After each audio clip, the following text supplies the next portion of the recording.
भारत झारखंड के बोकारो में इतना ज्यादा प्रोजेक्ट क्यों बना रहा है? जी हाँ गाइस, आज के इस वीडियो में हम लोग बोकारो को मिलने वाले टॉप 10 परियोजनाओं के बारे में बात करने वाले हैं। बोकारो ऑलरेडी पूरे फेमस है स्टील के मामले में। बोकारो में स्टील पावर प्लांट है, इसके लिए ये पूरे भारत में और दुनिया के कई सारे देशों में जाना जाता है। तो आइए बात करते हैं कि ये कौन कौन से प्रोजेक्ट है और इससे कैसे बोकारो और उसके आसपास के जिलों को फायदा होगा, झारखंड को फायदा होगा।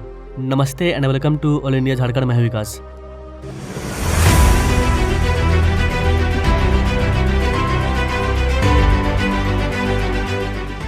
गाइस, बताया जा रहा है कि 2026 में उद्योग क्षेत्र में बोकारो जिले को बड़ी सौगात मिलने वाली है।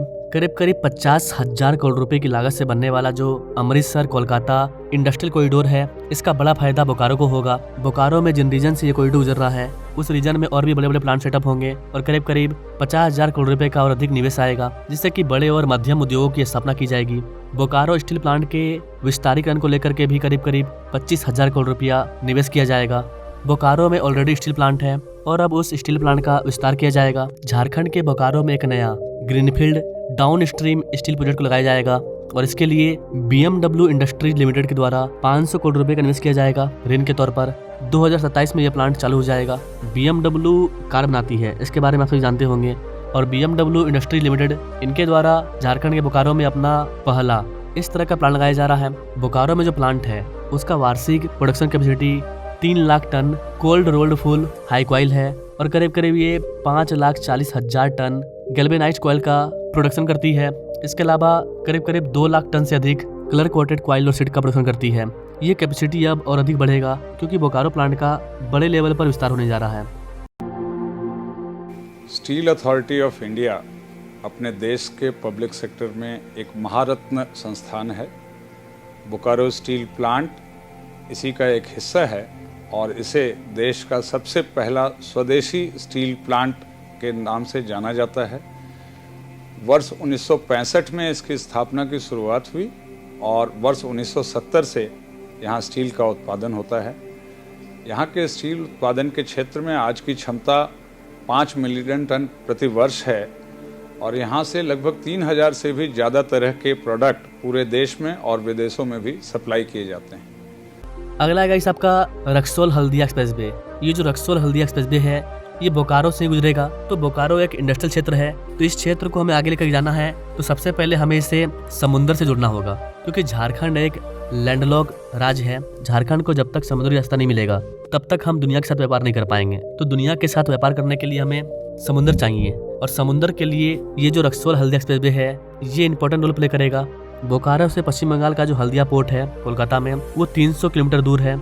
यहाँ पर हाई क्वालिटी के एक्सप्रेसवे को बनाया जाएगा ताकि बोकारो में जिन भी चीजों का प्रोडक्शन हो उससे हम लोग दुनिया के अलग अलग देशों में एक्सपोर्ट कर पाएं। इसके साथ साथ गाइस बोकारो के और भी कई सारे प्रोजेक्ट हैं जो कि लगभग पूरे हो चुके हैं। पर्वतपुर, अमलाबाद कोल ब्लॉक और दुगदा कोल बासरी, इनके ओपन हो जाने के बाद खनन और इससे संबंधित जो भी चीजें हैं उनमें तेजी आएगी। इसमें भी काफी ज्यादा लोगों को रोजगार मिलेगा। इसके अलावा लघु उद्योगों के लिए बियाडा क्लस्टर का निर्माण कार्य ये भी पूरा होने वाला है। जेना मोड़ में टूल रूम और सॉफ्टवेयर टेक्नोलॉजी पार्क इसको भी तैयार किया जा रहा है। इसमें भी बिजनेस को बढ़ावा मिलेगा। इन सारी चीजों पर वर्तमान में काम चल रहा है जो कि हाई क्वालिटी के जॉब को तैयार करेगा। नए वर्ष में आधारभूत संरचना के क्षेत्र में जिले को मजबूत कनेक्टिविटी की सौगात भी मिलने वाली है।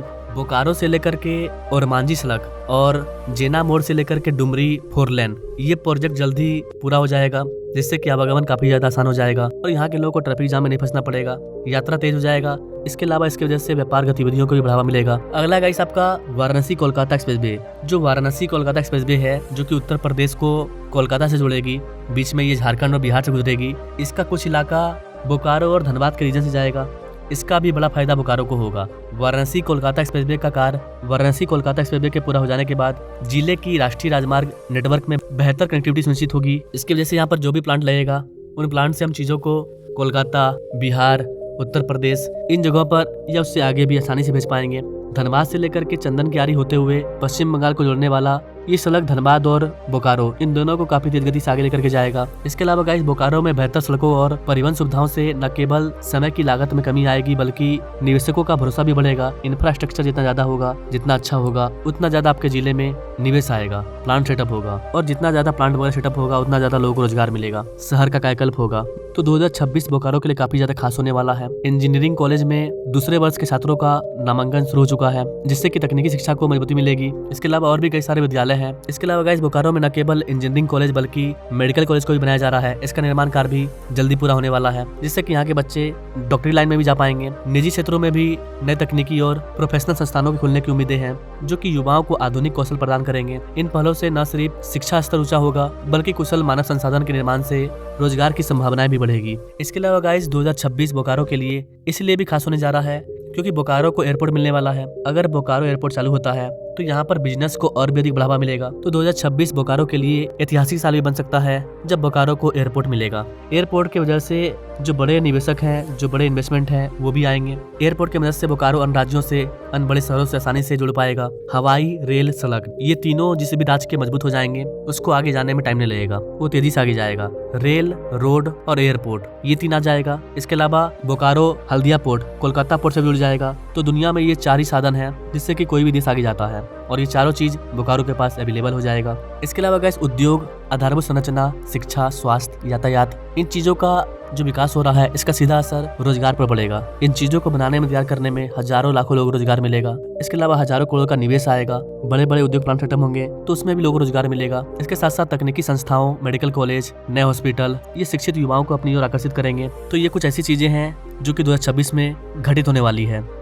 रोड की स्थिति बहुत पहले खराब थी, इतना खराब थी कि कहीं भी हमको जाना पड़ता था तो जहाँ 20 मिनट का जगह 1 घंटा लगता था। मेडिकल इमरजेंसी होता था उसमें दिक्कत होता था, बहुत सारे दिक्कत आते थे। 2014 से पहले तो बहुत बदतर स्थिति थी।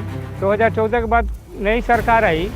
नई सरकार आने के बाद रोड, झारखंड में रोड का तो जाल बिछा दी है। नितिन गडकरी जी का कृपा है जो हमें सड़क की बहुत बड़ी सौगात मिली है। अगला एक और इम्पोर्टेंट प्रोजेक्ट है पाइपलाइन प्रोजेक्ट। जी हाँ गाइस, गेल के बारे में आप जानते होंगे, गेल इंडिया, इनके द्वारा जगदीशपुर, हल्दिया, बोकारो, धमरा पाइपलाइन, इस परियोजना पर काम किया जा रहा है जिसे प्रधानमंत्री ऊर्जा गंगा परियोजना के नाम से जाना जाता है। ये जो प्रोजेक्ट है ये बन करके तैयार हो चुका है। इस पाइपलाइन की मदद से जो प्राकृतिक गैस है उसको लाया जाएगा। करीब करीब 3306 किलोमीटर के डिस्टेंस को ये कवर करेगी और भारत के पूर्वी और उत्तर पूर्वी क्षेत्रों को आपस में जोड़ेगी। ये प्रोजेक्ट ऑलमोस्ट बनकर के तैयार हो चुका है। पाइपलाइन बिछ चुकी है। ये पाइपलाइन प्रतिदिन 12.25 मिलियन मानक घन मीटर, इतना ज्यादा प्राकृतिक गैस का परिवहन कर रही है। इससे कौन कौन से इंडस्ट्री को फायदा हो रहा है? तो 4 उर्वरक संयंत्र, 2 प्रमुख रिफाइनरी है, बोरानी और पारादीप। इसके अलावा कई सारे इंडस्ट्रियल प्लांट हैं जिनको इससे फायदा हो रहा है। इसके अलावा गाइस वाराणसी, पटना, रांची, जमशेदपुर, भुवनेश्वर, कटक, कोलकाता, इस तरह करीब करीब 32 सिटी को गैस का वितरण किया जा रहा है इस पाइपलाइन के माध्यम से। तो ये काफी बड़ा प्रोजेक्ट है और इससे बोकारो को भी फायदा होने वाला है। तो यहाँ पर हमने कुछ ऐसे परियोजना के बारे में जाना जो कि पूरे होने वाले हैं, पूरे हो चुके हैं। कुछ ऐसे भी प्रोजेक्ट हैं जो कि इस साल पूरा होंगे। इसके अलावा और भी कई सारे प्रोजेक्ट हैं जिनको कि हम लोग इसके पार्ट 2 में समझेंगे। अगर आप बोकारो पर पार्ट 2 चाहते हैं तो कमेंट कीजिएगा। इसके अलावा गाइस बोकारो एयरपोर्ट का क्या अपडेट है इसके बारे में जानना चाहते हैं तो कमेंट कीजिएगा। बोकारो को टोटल कितना एक्सप्रेसवे मिलने वाला है इसके बारे में जानना चाहते हैं तो कमेंट कीजिएगा। सिंपली आप पार्ट 2 के लिए कमेंट कीजिए। अकॉर्डिंग टू योर कमेंट 40 से 50 लोगों का भी कमेंट आएगा पार्ट 2 के लिए, तो इस पर जल्दी वीडियो आ जाएगी। तो comment now and now. Thanks for watching. मिलते हैं अपने लोग नेक्स्ट वीडियो में, तब तक के लिए जय हिंद।